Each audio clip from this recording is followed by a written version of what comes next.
Let's hear about. We were talking litigation. I was hoping to drop a few good men lines, but we're past that. So you start swearing You're now. good. I can handle the truth. Um, so yeah, so like I said, I graduated in 2010. I came out with like a ton of student debt. Anyone's had student debt will tell you it's like the worst. The debt servicing kills you every month. It's so hard to save money. So I started doing this auction buying stuff, and I kind of, I wasn't trying to snoop, but I saw what price these guys were getting these properties at. I saw what they were selling them at, and I was like, I'm a guy trying to get out of debt, and I was like, oh, like this is the way to make money. So I scrimped and saved over like 2-3 years. This is about 2012, 2013. So I was about 26 at the time. And I put together 30 grand. If you looked at my personal assets on a sheet, it would be 200K in debt, 30 grand in my checking account.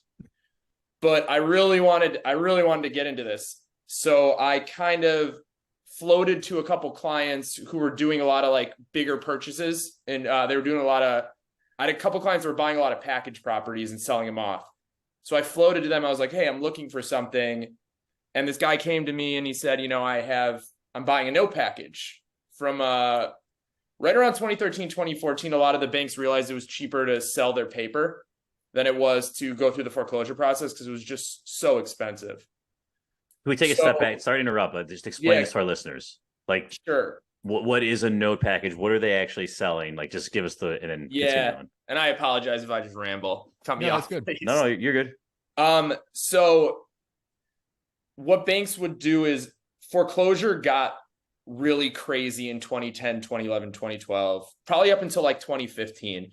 There were just, I don't know the numbers, but a good portion of America was in foreclosure. It was taking these banks, if they were going to foreclose a property, it would take them like a year or two to get through the lawsuit. Then they had to get people out. Then they had to sell the property and pay realtor fees. So these banks were getting killed on these properties they were foreclosing on. So they figured out right around 2013, 2014, especially with the regional banks, that it was cheaper for them to just sell those notes, those bad debt, to an investor who would then do all the work themselves at a discount. And they would move the property off their balance sheet. It was really big with the regional banks. Like Chase and Bank of America weren't doing this stuff. But like, some of the banks that Wintrust ended up buying, like Libertyville and like First Eagle and banks like that were just like, these foreclosed properties were killing their balance sheets. What was an example of like a discount that you saw back then? So this package, this was 2013. I want to say my client paid $2 million for it. It was 10 properties. There was a 3-flat in Lincoln Park, a 4-unit in Logan, I think. They were like choice properties, but it was such a weird time and no one was buying. The bank was just happy to get them off their balance sheet. Okay, so he takes it over. He's the lender, and he or she then goes through the foreclosure process. Yeah. So I was the lawyer who was doing the work on it. So what these guys would do, especially, guys who didn't have a crazy amount of capital, but maybe had a few $1 million they were playing around with, was they would buy these packages for $2 million. They'd sell off 5 or 6 of the properties individually, and then they'd have the 4 properties they wanted real cheap. Got it. So he went to me and he's like, hey, I hear you're looking. Here's a list. And I had, at the time, it was 2012, 2013. The West Loop was just starting to get good. I think Google building opened in 2011. Girl and the Goat was over there. There were a couple of restaurants. It wasn't what it was now, but anyone who knew anything could kind of see the writing on the wall that this was, a lot of cool loft apartments were starting to go on the market. And people just kind of saw this was going to be this super elite neighborhood. So I couldn't afford to be there because I had no money. But my thought process, caveman brain was like, oh, I'll buy just the neighborhood over, which happens to not be the best neighborhood. And, I'll just wait for it to bleed in. I had this vision that the West Loop would cross Ashland, which never really happened. But there was this brick 3-flat in there on Madison Avenue, right at Madison and Western, right by the United Center.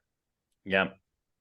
And he wanted 125 for it. these buildings were all in receivership. It was a developer who had gone belly up. And so they were all new construction, like half finished buildings.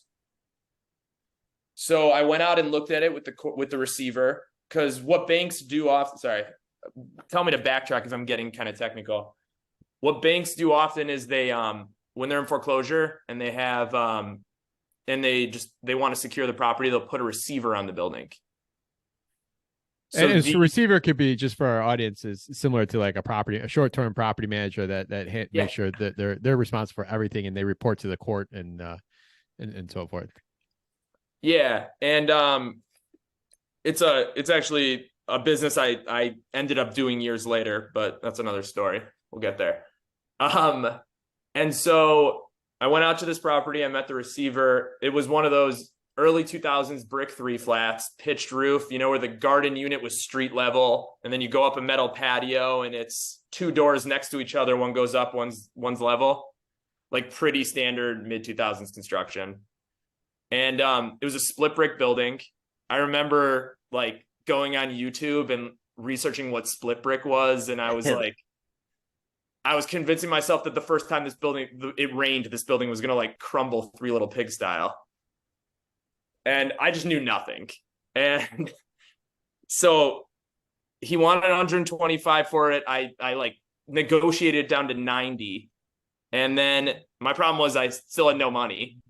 So I started asking everyone I knew who wants to get in on this real estate investment. I was like explaining to people what a note was, and I wasn't super articulate. No one knew what I was talking about.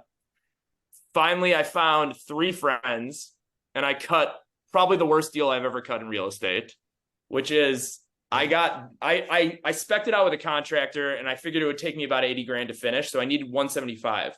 So I got them to match my 25 grand with 50 each, and I would do all the work, and we'd be 25% partners. It was terrible. There's so much work involved in this property. So I'm out there. I do the legal work. It's about 3 months. It takes me about 3 months. I get the deed to the property. We got a contractor out.